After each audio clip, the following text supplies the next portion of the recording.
Certains métiers sont plus dangereux que d'autres, mais dans tous les cas, des accidents surviennent au travail et ils sont parfois mortels. Le métier de cordiste consiste à faire des travaux en hauteur.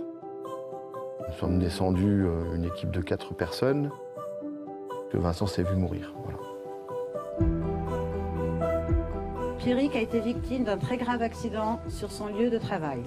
Il décédera après 6 jours de coma. Derrière moi, c'est le collectif Famille Stop à la mort au travail qui marche pour ses victimes et réclame des mesures. Pourquoi la France bat ses records macabres? C'est ce que je vous raconte dans Witness. 2 à 3 personnes décèdent chaque jour en France au travail.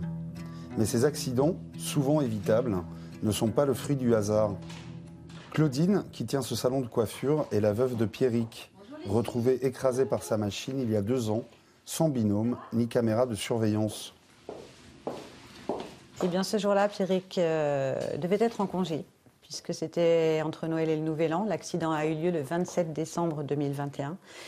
Et il a été rappelé par son entreprise.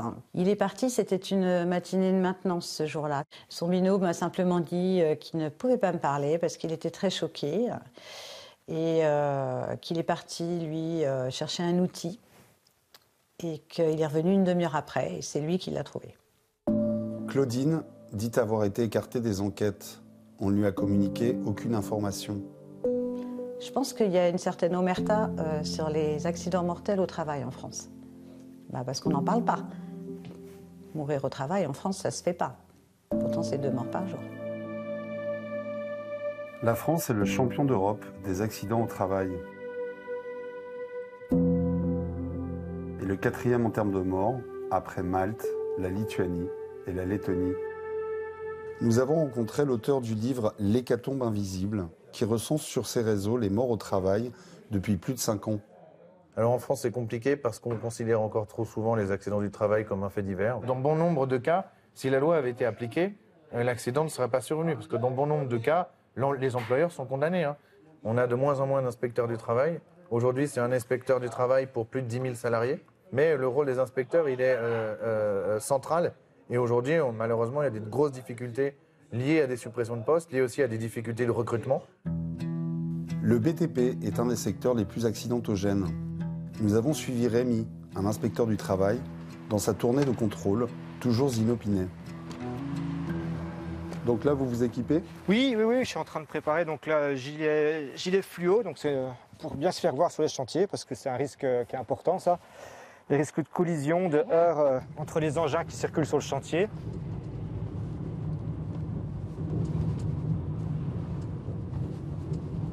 Bonjour messieurs, Monsieur Bellois, inspection du travail. D'accord, enchanté. Bonjour. On est sur quel chantier ici?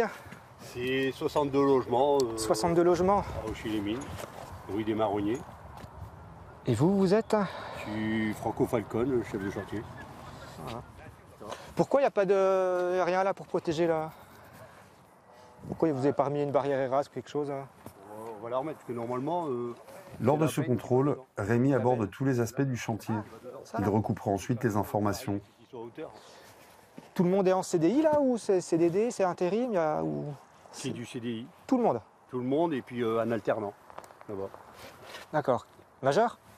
Majeur, ouais. Majeur. Majeur, ouais. D'accord. Ce qui est toilette, réfectoire. J'ai vu des personnes qui se sont fait écraser avec des éléments en préfa très lourds, qui ont eu les jambes...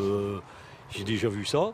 Je peux vous parler du mien aussi. J'ai fait une chute de 30 mètres dans une cage d'ascenseur. Tout ce qui est sécurité, je suis concerné, ouais. Tout à fait, ouais. L'inspection du travail est débordée de dossiers et manque de présence sur le terrain. Mais ça n'est pas la seule raison de ce mauvais classement de la France en Europe. Les sanctions, on pourrait considérer que les sanctions sont relativement légères. Il y a des amendes pénales, effectivement, mais est-ce que c'est assez dissuasif on pense à une grosse entreprise, finalement, le coût d'un mort, pénalement, il n'est pas si élevé. C'est 10 000 € maximum par salarié concerné par le manquement. La majorité des accidents ne sont pas mortels. Et les indemnités journalières correspondent à 60% du salaire journalier pour l'arrêt de travail après un accident, dans toutes les professions. Nous sommes venus jusqu'à Metz pour rencontrer Frédéric, un cordiste dont la vie a basculé il y a 12 ans, en voyant mourir sous ses yeux au travail 2 de ses collègues. Nous sommes descendus, une équipe de 4 personnes, dans ce qu'on appelle un trou d'homme. Donc c'est un trou d'une ouverture d'environ 80 cm, qui est en partie sommitale du silo. Un silo de sucre en poudre. Nous sommes descendus 40 mètres sur corde. Il reste à peu près 10 mètres de sucre. Et une fois qu'on était positionnés sur cette croûte de sucre, on a libéré un peu de tension sur corde. Ils ont ouvert les trappes alors qu'on était dessus. Donc, mes collègues ont été ensevelis en très peu de temps. Le sucre, c'est pas de l'eau, c'est très dense. C'est-à-dire que si on a une jambe qui est prise dans le sucre, on ne peut plus la sortir. Arthur est parti très vite. C'est un trou qui s'ouvre et qui se referme immédiatement. Vincent, ça a mis un peu plus de temps. C'est même lui qui m'a dit de couper ma corde parce que j'étais pas pris dedans. Et voilà, ouais, je pense que Vincent s'est vu mourir. Voilà.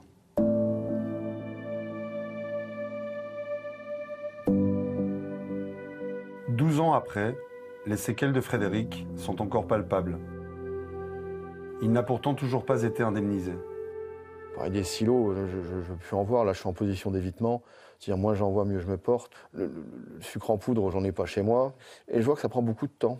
Ça prend beaucoup de temps et c'est usant. Oui, on se sent abandonné. On se dit, mais une histoire comme ça devrait être réglée tout de suite. Hein, les gens qui travaillent, en général, c'est pour gagner des sous. Hein, c'est pas pour perdre sa vie à essayer de la gagner.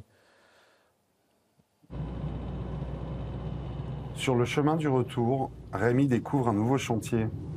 Alors, ouais, c'est là.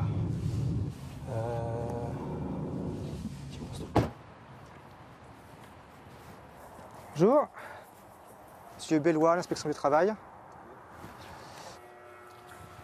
voyez, vous avez même pas, c'est même pas plein le plancher. Et puis on n'a rien quoi. Là, je peux pas. Moi, je peux pas. En tout cas, je peux pas vous laisser travailler comme ça. Hein. Je sais très bien ça. En plus, vous le savez. Ça, c'est l'autre dépannage. Ouais, mais le capot et tout ça, c'est où? Je sais, mais c'est l'autre machine guild, là, c'est pas la même. Et ça, pourquoi il n'y a pas le capot? C'est parce que c'est moi qui l'ai retiré. Vous l'avez retiré? Et pourquoi? Pour moi, aller couper plus loin. Ah oui, moi, je comprends leur travail. Je comprends leur travail. Ce que je comprends pas, c'est pourquoi nous, on est pris entre les deux. En fait, nous, derrière, faut se dépêcher pour de s'en sortir. Et si on fait vraiment comme on nous demande tout, on s'en sort pas. On n'y arrive pas.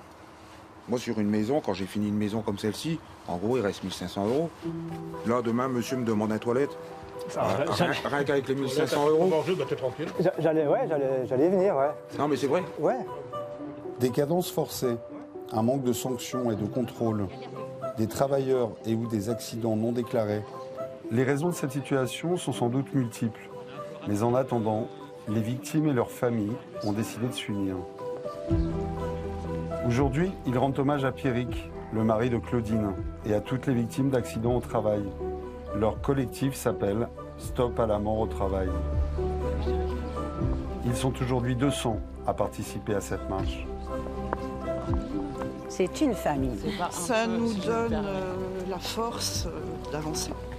Ouais. Et on y trouve aussi beaucoup de résilience dans ce combat. C'est un objectif.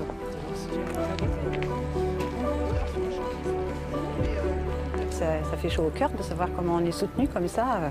Je pensais pas. Pour Claudine et ses 2 enfants, le long processus de la justice se met seulement en route. Mais pour faire le deuil de Pierrick, ils ont décidé d'installer une plaque commémorative. Ensemble maintenant, nous sommes devenus une association et nous travaillons à faire évoluer les mentalités face à ce fléau qui représente près de 3 morts par jour en France. Une association qui a pour objet la mise en contact des familles, mais aussi l'obtention des moyens pour en finir avec cette véritable hécatombe invisible. Laurent, 22 ans. Joël, 57 ans. Damien, 36 ans. Lénaïque, 15 ans. Steven, 27 ans. Axel, 18 ans.